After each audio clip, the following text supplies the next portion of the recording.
You have worked hard for months. You know you deserve more money.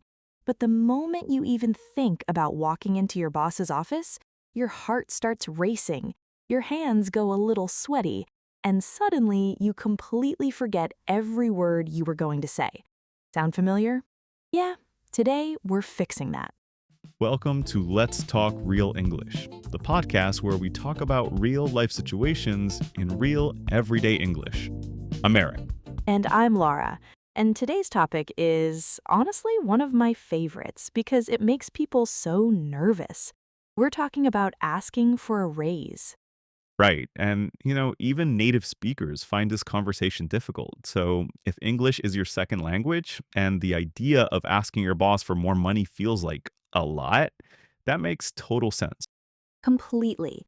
So, what we're going to do today is first, we're going to talk about why this conversation feels so hard. Then, we'll go through some really useful vocabulary and phrases. And then, and this is the part I'm most excited about, we're going to do a little role play, a real example conversation. So you can actually hear what it sounds like in practice. Exactly. Okay, Eric, let's start with the big question. Why do people avoid this conversation so much? Okay, so I think there are basically two reasons. The first one is emotional. People are afraid of hearing no, like rejection is uncomfortable for everyone, right? And asking for more money feels very personal. It's like you're saying, I think I'm worth more, and then waiting for someone to agree with you or not. And that's scary because what if they say no? What if they think you're being too, I don't know, too demanding? Exactly. And then the second reason, which I think is actually more common, is that people just don't know what to say. They don't have the words. They don't know how to start the conversation. They don't know how to make their case. Right, and in a second language, that becomes even harder because you're not just nervous about the topic, you're also thinking, do I have the right vocabulary? Am I being too direct, too indirect? It's a lot to manage at once. It really is. So let's start there, actually. Let's give people the vocabulary first, because honestly, once you have the right words, the conversation becomes a lot less scary. Okay, vocabulary. So, the most important phrase, and this is one you absolutely need to know, is to ask for a raise. A raise. That means an increase in your salary. Your boss gives you more money each month. And in British English, by the way, people sometimes say a pay rise instead of a raise. Same thing. Pay rise, raise, both are correct. Right, good point. So, related to that, we have a few other keywords. Salary. That's the fixed amount of money you earn, usually per month or per year. Compensation is a broader word. It includes your salary, but also bonuses, benefits, things like that. And benefits, those are the extras. Things like health insurance, paid vacation, a company phone, anything beyond the basic salary. Now, another really important phrase is to make a case for something. This means to give good reasons to support your idea or request. So, when you ask for a raise, you need to make a case for why you deserve it. You can't just walk in and say, I want more money. Well, you can, but it probably won't work. Right. Yeah, you need evidence. You need to show your value. Exactly. So, to show your value or to demonstrate your value means proving what you contribute to the company, what you bring to the table. Oh, I love that phrase, to bring something to the table. It means to offer something useful, something others benefit from. And then a couple more.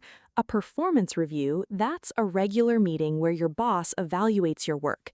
It's actually a really common time to ask for a raise because the conversation is already about your performance. And market rate. This is super useful. The market rate is the average salary for a specific job in a specific area. So if you say, I've been doing some research and I think my salary is below market rate, that sounds very professional. Very professional. That's not, I want more money. That's, I have data. Big difference. Okay, so let's talk about preparation because this is where I think a lot of people get it wrong. They either don't prepare at all or they over prepare and end up sounding like they're reading from a script. Right. So what does good preparation actually look like? Okay, so step one, and this is non negotiable. You need to know your numbers. What is your current salary? What do people in similar roles earn? What's the market rate for your position in your city? And there are websites for this, like Glassdoor or LinkedIn Salary or Payscale. You can look up what other people in your industry earn, and that gives you something concrete to bring to the conversation. Exactly. You're not guessing. You're not saying, I feel like I deserve more. You're saying, based on my research, the average salary for this role is X, and I'm currently earning Y. That's a much stronger position. Much stronger. And then step two, you need to think about your achievements. What have you actually done this year? What projects did you complete? What problems did you solve? Did you save the company money? Did you bring in new clients? And be specific. I worked hard is okay, but it's not very convincing. I led the project that reduced our response time by 30%. That's a fact. That's something your boss can actually hear and think about. Right, numbers are your friends here. Percentages, amounts, timeframes, anything that makes your contribution feel real and measurable. And then step three, and this one is more emotional, but I think it's just as important. You need to check your mindset. Because if you walk in thinking, I don't deserve this, or they're going to say no anyway, that energy comes through. People can feel it. Absolutely. Confidence is actually a huge part of this. Not arrogance, not aggression, just calm, quiet confidence. Like, I have done good work, I know my value, I'm having a professional conversation. Exactly. And that's a skill too. You can practice. Okay, so now let's get into the actual language, because this is where I think people really need help. How do you start the conversation? How do you phrase your request? Right. So, first, how do you even ask for the meeting? Because you can't just burst into your boss's office and say, give me a raise. You need to set up the conversation.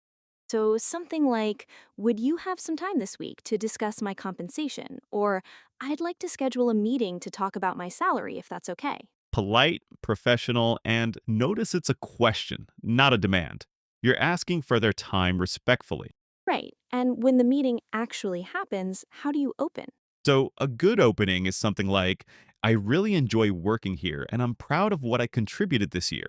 I'd like to talk about the possibility of adjusting my salary to reflect that.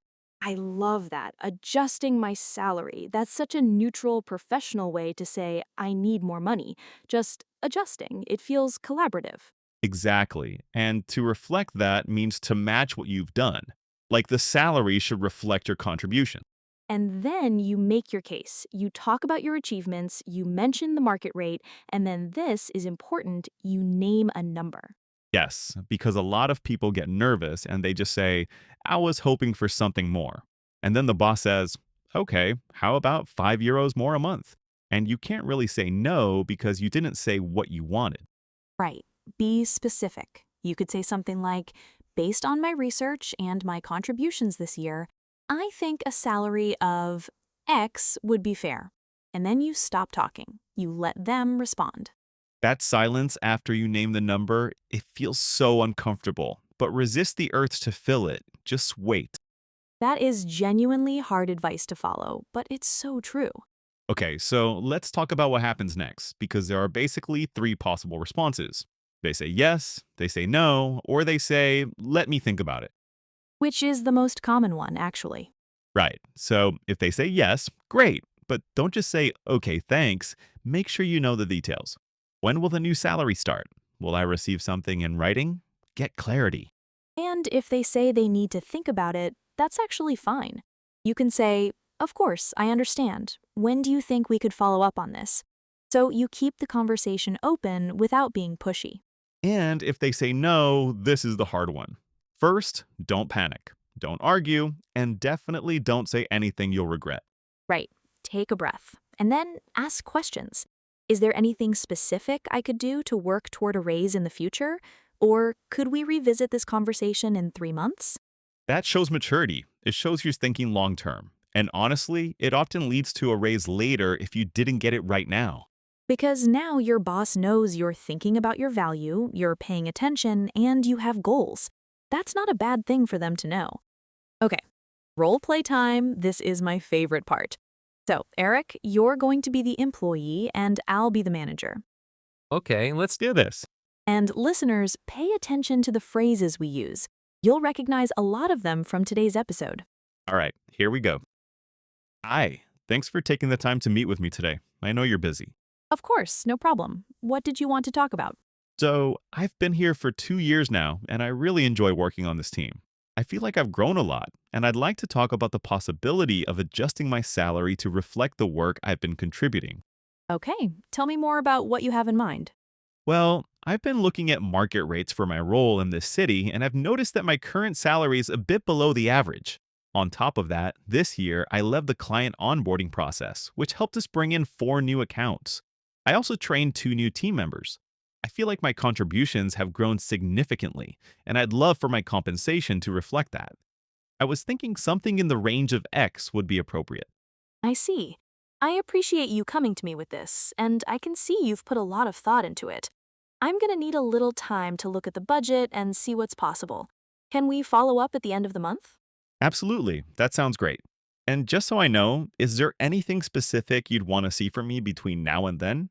Honestly, just keep doing what you're doing. I'll be in touch. And scene. Okay, so what did you notice? I started by acknowledging their time. I didn't jump straight into give me money. I led with gratitude and connection first. Right, and then you mentioned your contributions before the number. So by the time you named a figure, I already had context for why it was reasonable. And I named a specific number. I didn't just say something more.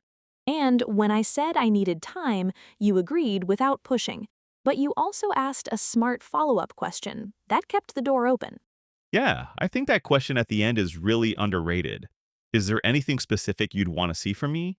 It turns the conversation into a two-way thing. You're not just asking, you're showing that you're open to feedback. Love it. Okay, let's do a quick recap before we wrap up. All right, so today we talked about how to ask for a raise in English. Here are the key things to remember. 1. Do your research. Know your market rate. Know your numbers. 2. Document your achievements. Be specific. Use facts and figures. 3. Set up a proper meeting. Don't ambush your boss in the hallway. 4. Start with connection, then make your case, and name a specific number. 5. Handle the response with professionalism, whether it's a yes, a no, or a let me think about it. And 6, the phrases we practiced today. Adjusting my salary to reflect my contributions based on my research. Could we revisit this? These are your tools. Use them. Okay, that's all for today's episode of Let's Talk Real English. If you found this helpful, and I really hope you did, please share it with someone who needs it. Maybe a friend who's been putting off this exact conversation for months. We all know someone like that. We really do. And hey, if you ask for a raise after listening to this episode, we want to know how it goes. Seriously, come find us and tell us. We'll be rooting for you. Until next time, keep speaking, keep practicing, and keep being brave about it. See you next episode. Bye.